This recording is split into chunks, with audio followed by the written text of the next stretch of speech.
Queridos, quero saudar a todos com a paz do Senhor, a todos os telespectadores, ou internauta, melhor dizendo, os que estão na sua casa, no seu trabalho, no seu carro, para participar conosco deste culto, desta adoração. E Deus certamente tem uma palavra estimulativa para nós esta noite. Eu quero ler um texto que está na carta, a primeira carta do apóstolo São Paulo à igreja em Corinto, capítulo 15, versículos 19 e o 58, onde Paulo ministra ou escreve juntamente com Silvano algumas verdades acerca de alguns assuntos. Capítulo 15, versículo 19, Paulo diz à igreja em Corinto: se esperarmos em Cristo só nesta vida, somos os mais miseráveis de todos os homens. O versículo 58 é o fechamento da primeira carta, ou já adentrando para os agradecimentos e tratando de assuntos nicoletas. Ele diz: portanto, meus amados irmãos, sedes firmes e constantes, sempre abundantes na obra do Senhor, sabendo que o vosso trabalho tem uma recompensa. Queridos, aqui é uma carta que, se nós observarmos, é uma carta de cunho muito forte.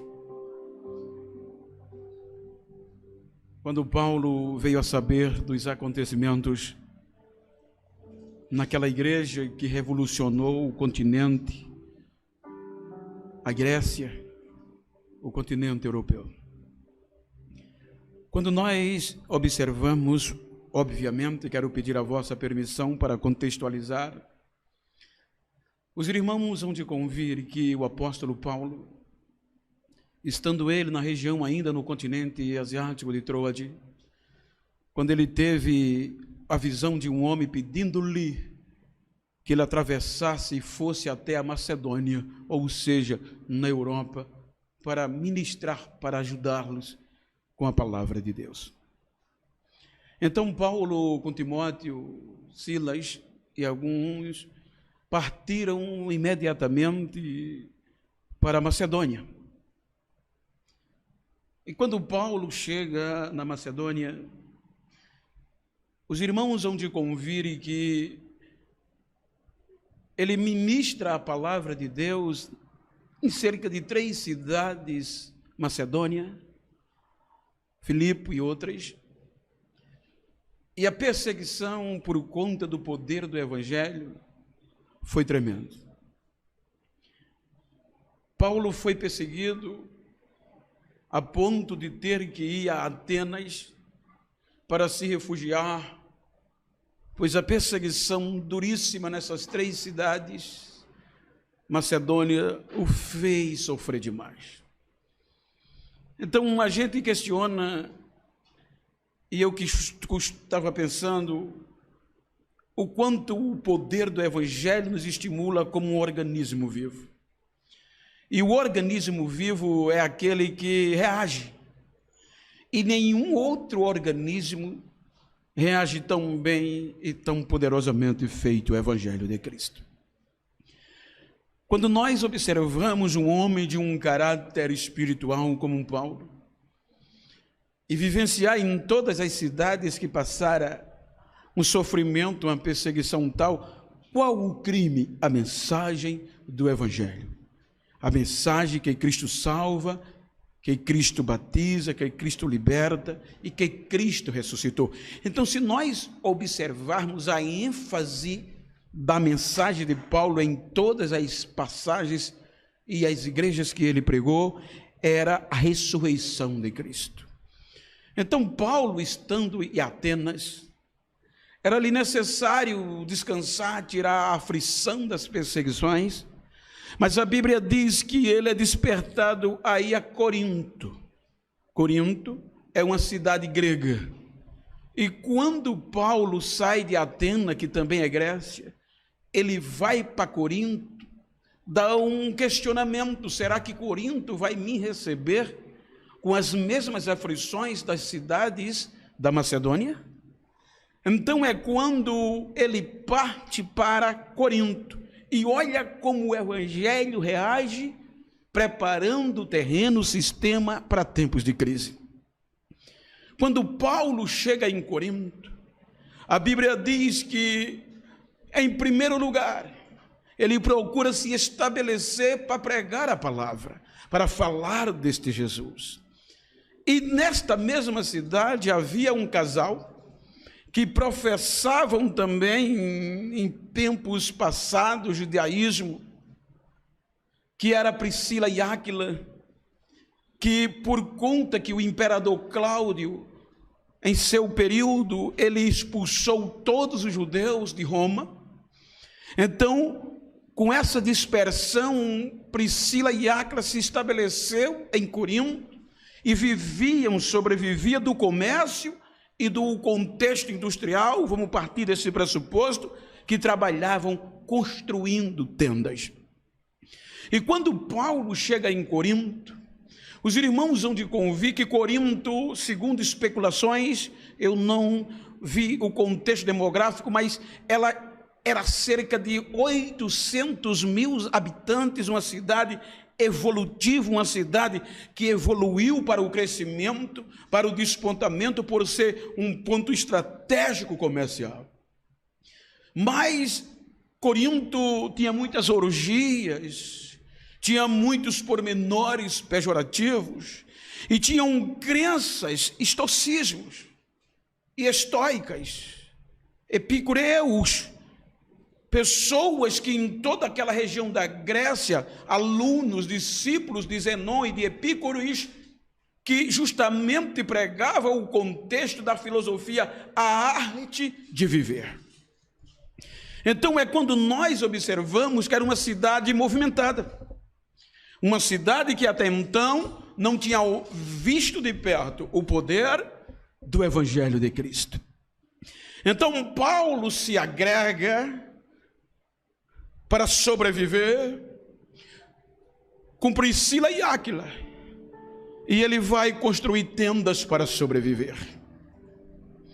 Então a Bíblia diz que Paulo começa a pregar o Evangelho em uma cidade opulenta, em uma cidade de orgia, em uma cidade que na sua maioria seguia a doutrina de Zenão e de Epícuros. Abrindo aspas, só para esclarecimento, há cerca de 2 séculos antes de Cristo, o filósofo grego Zenão, ele pregava e ensinava a arte de viver. E isso chegou a um cunho tão forte em toda a Grécia, que havia escolas, e conhecida como os estoicos, ou estoicismos. Pelo outro lado, Epícuros, que pregava os mesmos contextos, e dentro deste contexto, a ênfase era a arte de viver, ou seja, dentre este contexto, eles ensinavam, e muitos discípulos fiéis a eles, doutrinas seguidas que diziam que o ser humano teria que descobrir esta arte de felicidade, e entre elas uma das mais comuns era o prazer, porque depois que o homem morresse, depois que o ser humano partisse desta vida para outra, não havia mais esperança, acabou-se tudo. Então tudo era proposto no desfrutar o melhor desta vida. Então isso era comum em Corinto. Então quando Paulo chega e começa a pregar este evangelho de poder, a cidade de Corinto é impactada, porque Paulo chega fraco por conta das perseguições sofrido. Então Paulo começa a pregar sobre a ressurreição, Um Cristo que sofreu, morreu, mas ressuscitou no terceiro dia. Então a ressurreição e a vida eterna após a morte era a ênfase da mensagem de Paulo aos Coríntios. Isso implica dizer, confrontando com o que mais se ouvia e se pregava, que não havia ressurreição. Mas o poder do Evangelho é tão tremendo, que a Bíblia diz que pessoas vão se convertendo, pessoas vão acreditando na mensagem de Paulo, e isso lhe traz sofrimento, isso lhe traz fraquezas, porque no capítulo 2 você vê ele dizendo aos irmãos, que quando chegou em Corinto, não chegou pregando palavras baseadas em experiência, em filosofias humanas, mas chegou pregando uma palavra no poder do Espírito Santo, o Evangelho de Cristo. E ele diz, eu cheguei em fraquezas, eu cheguei aflito, eu não cheguei entre vocês com tanta saúde, mas eu preguei. A ponto que ele desestimulou-se. Quando a gente vai para o capítulo 18 de Atos, o próprio Jesus estimula-o a não desistir. E diz a Paulo em uma visão, falas. Capítulo 18, versículo 9 de Atos. Continua pregando. Falas e não te calas, porque eu tenho muita gente nesta cidade. Então isto motivou a Paulo a continuar pregando.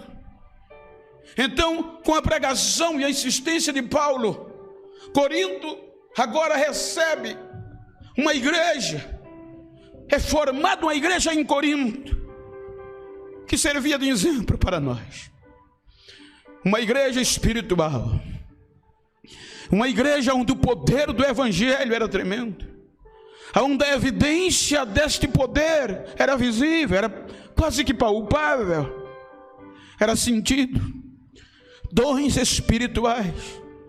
E a igreja de Corinto se torna uma dinamite na mão de Deus.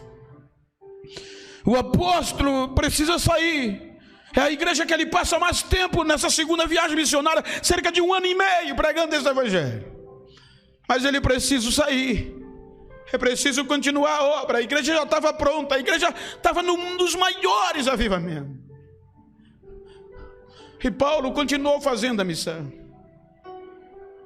Mas com o passar do tempo, crises pontuais chegou em Corinto. A primeira coisa é que Paulo não sabia o que estava acontecendo. Pregadores eloquentes, pregadores avivados, homens de Deus, passaram pelaquela igreja, mas a Bíblia diz que um grupo de irmãos foi visitar Paulo onde ele estava e contou o que estava acontecendo em Corinto, que a igreja de Corinto já não era mais a mesma, que o trabalho com tanto esforço que ele fez estava em descaso. Então Paulo começa a escrever com Silvânio essa carta, porque o que ele soube impactou de uma forma tamanha que parecia que ele estava bravo. Então ele começa escrevendo, dizendo-lhes, os irmãos vão de perceber que ele começa o capítulo 1 falando da graça. O primeiro fator que a crise assola foi o partidarismo. A igreja de Corinto, que era tão unida, agora com o surgimento, os irmãos vão de perceber que a maioria, ou quase 100%, exceto os migrantes, eram gregos. E os gregos tinham sapiência, o conhecimento, a filosofia.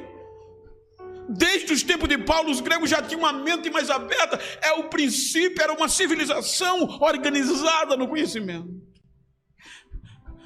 E o primeiro ponto foi o partidarismo. Alguns da igreja de Corinto fizeram partidos. E agora um escolhiam Apolo, porque Apolo era fervoroso.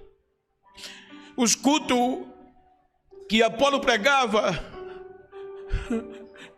o poder caía. Veja que a palavra fervor vem de ferver. Era poder pentecostal. Já Pedro, quando passava, eles ficavam sabendo que os milagres aconteciam onde Pedro passava. E Paulo era mais calmo, era mais ensinador, era desbravador. Então o partidarismo começou a ruir. O partidarismo começou a tomar conta. Uns diziam, eu sou de Paulo. Outros de Pedro, outros de Apolo e outros só de Cristo. E aqueles escravos disseram a Paulo, está acontecendo isso, Paulo. O seu trabalho está sendo destruído. Porque eles estão divididos. Alguns até dizem que você não é lá essas coisas. Então os cultos começou em Corinto, com a parte pentecostal, que só falava em línguas estranhas nos cultos. Então aqueles que eram ensinados por Paulo, que guardavam os ensinos de Paulo, não iam. E quando os que eram mais da palavra, do ensino, os pentecostais não iam, porque diziam o culto hoje é frio, e os outros diziam o culto hoje vai ser uma bagunça. E isso começou a ruir. Então pode observar que entre os pormenores danosos que Paulo tenta adverti-los e duramente, em primeiro lugar vem o partidarismo. E esse partidarismo é danoso, entre aspas, não os falo em forma de crítica destrutiva, mas lamentavelmente essa semana eu saí de um monte de grupo, porque o povo está discutindo mais questão política partidária do que política pública e do que o poder do evangelho. Então isso é danoso para a igreja. Então agora, quando Paulo sabe disso, ele vai repreendendo. Veja que o partidário trouxe a desunião, criou-se divisão, o partidarismo. E isso, a igreja de Corinto foi perdendo terreno, vem a divisão, vem a desunião. E se você olhar as orgias, as bebedeiras, que até o culto da comemoração da Santa Ceia era sinônimo de bebedeira e de grutunaria. Por isso que eu não vou até detalhe, o tempo não permite, nem necessário é. Mas o irmão vê que a carta de Corinto, ele começa a tratar todos os pormenores. Primeiro, esse contexto da divisão, quando ele diz, quem é Paulo? Ele tenta desfazer dizendo, quem é Apolo, quem é Pedro, não ser servo de Cristo? Porventura fomos nós que morremos naquela cruz por vocês? Um planta, um semeou, um plantou, o outro regou, mas quem faz crescer é Deus. Quem faz crescer é Deus. Então ele vai ruindo, ele vai falar que a divisão, o partidarismo causou um dano tão tremendo que as coisas aconteciam voluntariamente, ninguém tomava mais providência, a igreja de Corinto já não tinha mais liderança e cada um fazia o que queria, coisas absurdas que nem fora entre os pagãos, entre os gregos se faziam. Então ele vai tentando os corrigir. Ele fala dos relacionamentos. Ele fala dos comportamentos conjugais. Ele vai tratando pormenor por pormenor. Porque a crise trouxe fenômenos destrutivos para a igreja de Corinto. Mas agora, o mais danoso é que começaram a pregar em Corinto, na igreja, uma nova mensagem, um novo evangelho. Os irmãos vão de convir que geograficamente tanto Tessalônica como Corinto pertence na Grécia. De Corinto para Tessalônica é cerca de 570 a 600 quilômetros. É como daqui para Salvador. Então, esses ensinos estoicos, epicureus, eles faziam parte de toda essa região. E muitos cristãos que agora convertidos vinham destas seitas, desses ensinos, mas agora perderam aquele fegor. E veja que eles agora começam a tentar incutir, impregnar na igreja a doutrina dos estoicos e dos epicureus, o estoicismo. E eles pregavam agora que o que Paulo pregou era vã, porque não havia mais ressurreição. O mais importante era descobrir como ser feliz, a arte de viver, porque o importante estava nesta vida, porque não havia outra além dessa. Isso foi o mais danoso. Se você ler a segunda carta, que é já menos dura, já é um aconselhamento. Você vê Paulo falando, quando você lê a carta de Tessalônica, que está no contexto, você vê Paulo falando nisso. Na segunda carta ele diz: eu estou sabendo, me contaram que já estão pregando outro evangelho, a não ser aquele que eu e os meus amigos pregamos. Se há outro evangelho, se é que há. E que evangelho, que mensagem era essa? Que não havia ressurreição.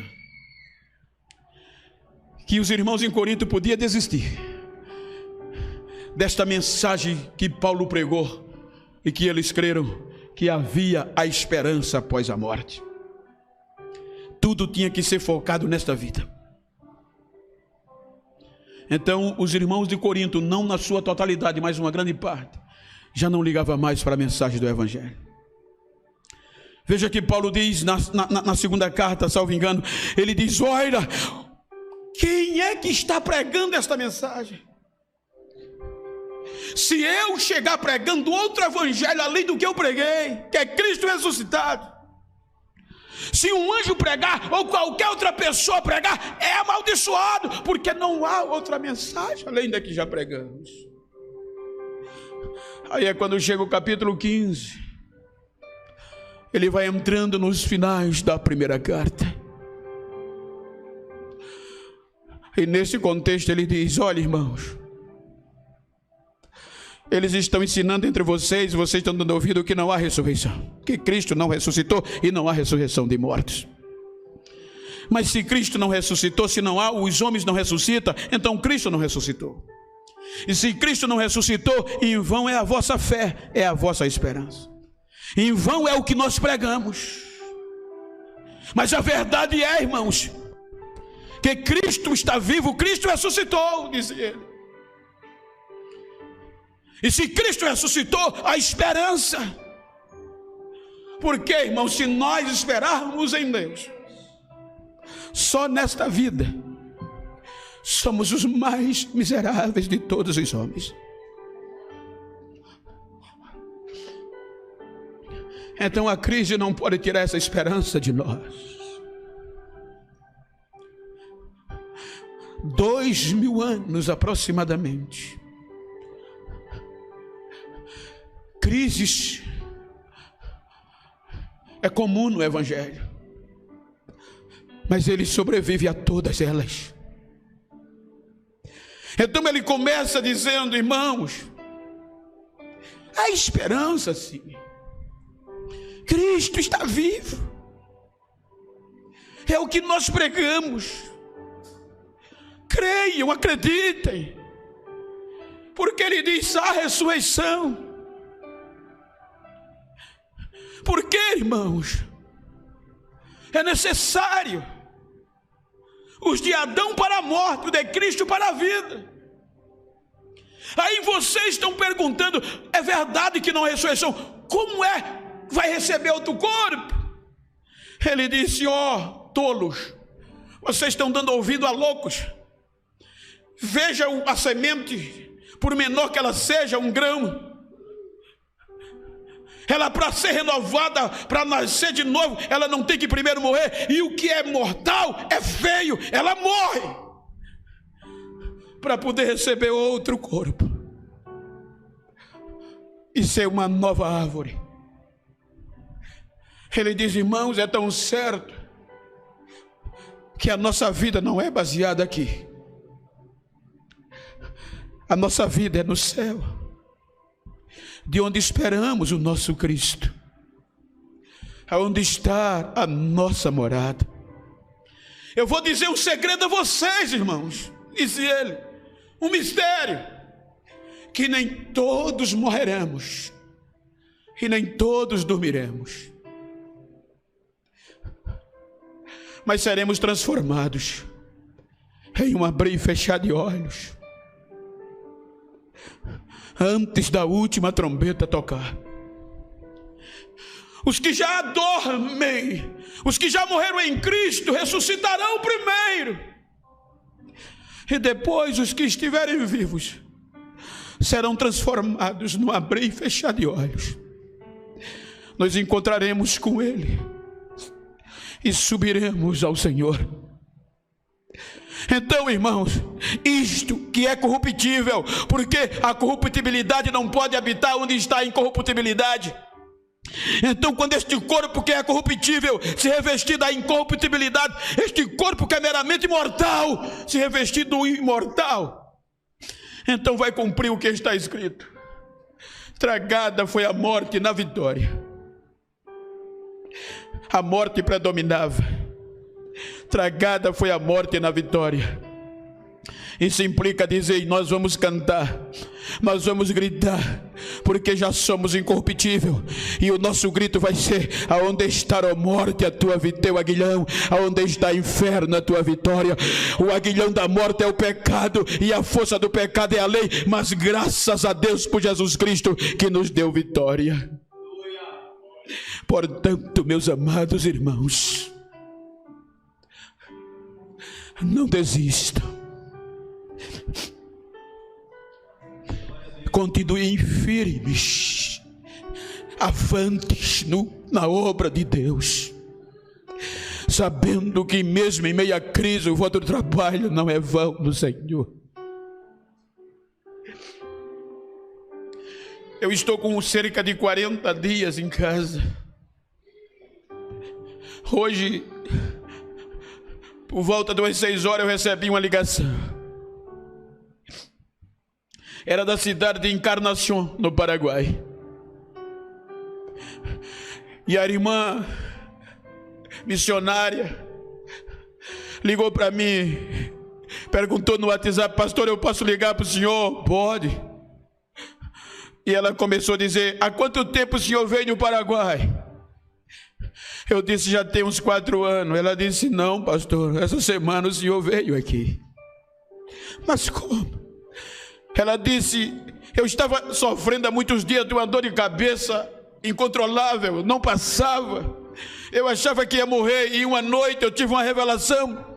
Eu via o senhor pregando para cerca de 200 a 250 pessoas, não 1000, 250 pessoas em culto público.